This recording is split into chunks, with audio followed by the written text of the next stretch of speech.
As we continue along with our in-depth discussion of layers, the next thing I want to talk about is smart objects. Now, smart objects are a special type of layer that's kind of like having an entire Photoshop document referenced within a single layer of your document. Now, let's take a look at what I've got here. I have a ninja on its own layer. Now, this is the same ninja that we took a look at in a previous video. He's just been flattened down to a single layer as opposed to a whole bunch of groups, and maybe his colors are a little different. What I'm going to do is duplicate this ninja. There's all kinds of ways to go about doing this. We could drag the layer down here onto the new layer button, and that would duplicate him. We could just Alt-drag the layer into a new slot in the layer stack, and that would also duplicate it. With the Move tool active, which you can activate by clicking on its icon at the very top of the Tools panel or by tapping the V key, we could hold down the Alt key and just drag out a new copy. That will also do it. We can go to Layer, and we can choose New. We can just choose Duplicate Layer, Boom, and give that its own name. And there's another way to duplicate it. So there's all kinds of ways to go about duplicating a layer. I just thought I'd go ahead and mention that. Now, with this guy duplicated, I will go ahead and rename the layer. So we'll double-click on its name specifically, and we'll call this Regular Ninja. Not Ninja, but Ninja. And then this one we're going to rename, and we'll call this the Smart Ninja. Now let's set them side by side. So here's our regular ninja, and here's our smart ninja.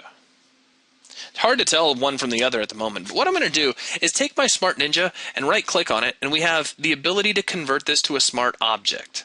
Alternatively, we can go under Layer, go down to Smart Objects, and choose Convert to Smart Object as well. Now notice there is a difference between the two icons. The Smart Ninja, who's now up here, he has a little tiny Smart Object icon, kind of like a sub-icon in the lower right-hand corner of his thumbnail. What does this mean? This means that this layer is no longer just a layer. It's kind of been converted into its own Photoshop document, which is now being referenced inside of this document. Why is that cool? Well, it's cool because we can make all kinds of changes to this Smart Ninja, and the original file can remain untouched. Here's what I mean when I say that. Watch this. I don't really want to branch off into having to teach about file transformations, but just as a demonstration, follow along with me and check this out. I'm going to grab my regular Ninja, hold down Shift, and grab my Smart Ninja as well. Now with both of these layers selected, I'm going to hit Control-T. Now Control-T allows us to transform a current selection of layers, and I'm going to put my mouse over the upper left corner handle of this little square, and I'll just drag it down here to the corner like so. In fact, while I'm dragging, if I hold down the Shift key, I'll get a nice uniform scaling. When I'm done, I can go ahead and press Enter. Now I've scaled both of these guys down. They're both very tiny, and maybe I change my mind at some point. I'm like, you know what, I really need those guys to be big again. So let's hit Control-T one more time. And I'm going to shift drag that left corner right back out to pretty close to where it was. Doesn't have to be exact. And press Enter. Now take a look at what happened. My Smart Ninja is still nice and clear. He's still all sharp. But take a look at what has happened to my regular Ninja. Ooh, it looks pretty terrible. Now let's do it again. Let's hit Control-T. And this time we'll scale it way down to just a couple of pixels. Hit Control-T one more time. And we'll drag that all the way back up and press Enter. Now it should become really apparent what's starting to happen.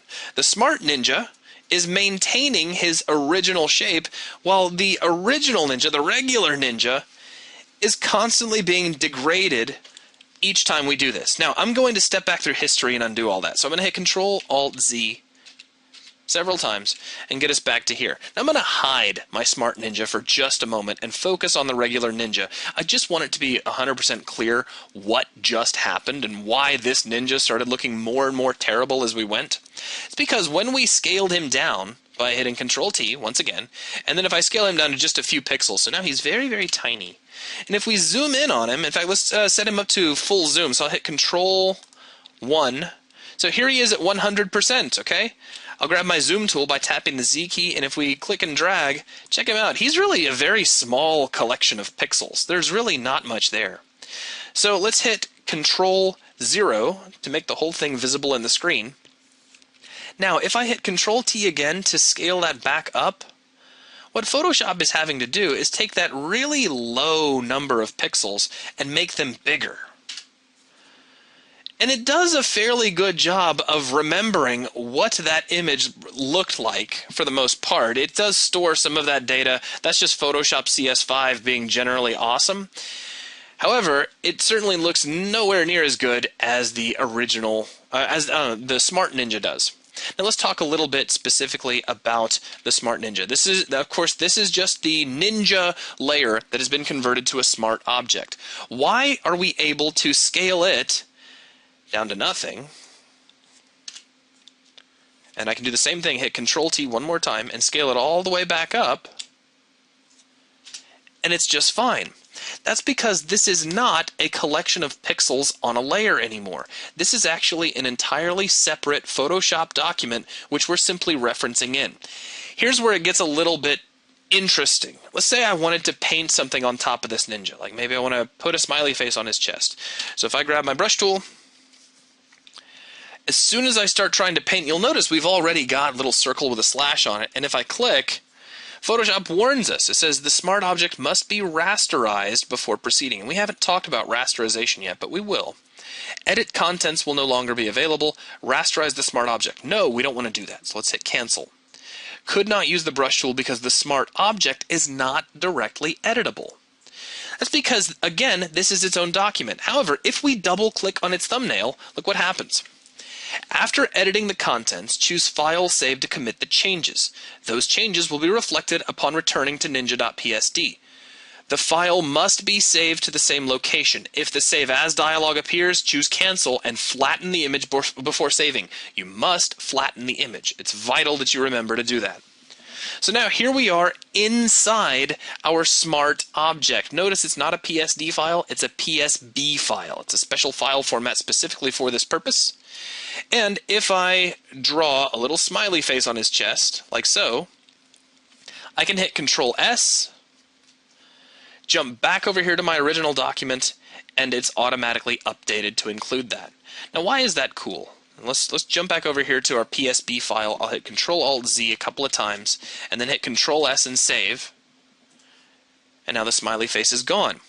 That's cool because we can do all kinds of things to a smart object and have any changes to it just come right along for the ride. So for example, if I take my Smart Ninja and we hit Control-T one more time and I make him really squat and really wide, I don't know why I'd ever want to do this, but you can. Now we can jump back over to the Smart Ninja PSB file, and let's say I just write my name right on his chest. So I get my brush out, and I'll make the brush fairly small, and let's just say I write my name right across his chest. Hit Control S, and watch the asterisk up here at the top. It disappears. Now if we jump back over, the name is not only written across the chest, but it's also scaled to match what's going on with our existing file. Now that's what happens when you convert an existing layer into a smart object. A smart object doesn't necessarily have to be just a single layer. You can reference an entirely separate PSD file. So just as an example, I'm going to jump all the way back over here. I'm going to hit Control-T one more time, and this time instead of just dragging handles, up here in my options box we have width and height. So I'm going to take W, which is width, and we'll set that to 100, hit Tab over to height, and set this over to, not 1,000, but 100 as well. So now he's back to his original size. I'll jump back over to my PSB file. We'll hit Control-Alt-Z a few times to get rid of my name, hit Control-S one more time to save, and then I'll close out Smart Ninja.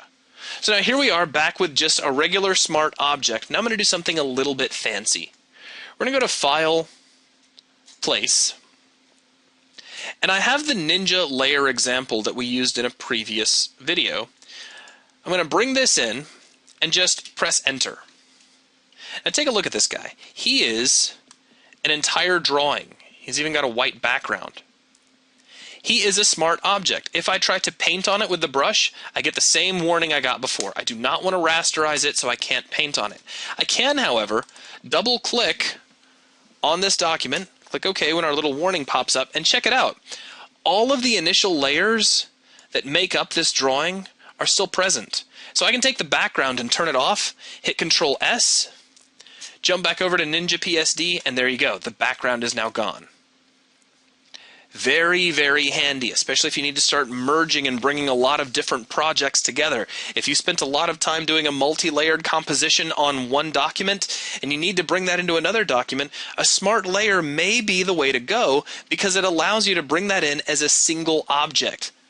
So that's pretty much everything I wanted to cover in terms of working with smart objects. The last thing I do want to mention is when you're done with something being a smart object, and maybe you need to condense this down because honestly, smart objects do come with a bit more overhead. It's really the entire overhead of the other document kind of piled on top of this one as well. You may need to convert this to just a regular layer. To do that, you can just right-click and choose Rasterize Layer. Now you might not be familiar with the term rasterize. What that means is to take whatever is going on with this layer and convert it to raw pixels. Because right now, it's not pixel data. It's reference data coming from this file. That's why we're able to take it and squash it down to something really, really crazy.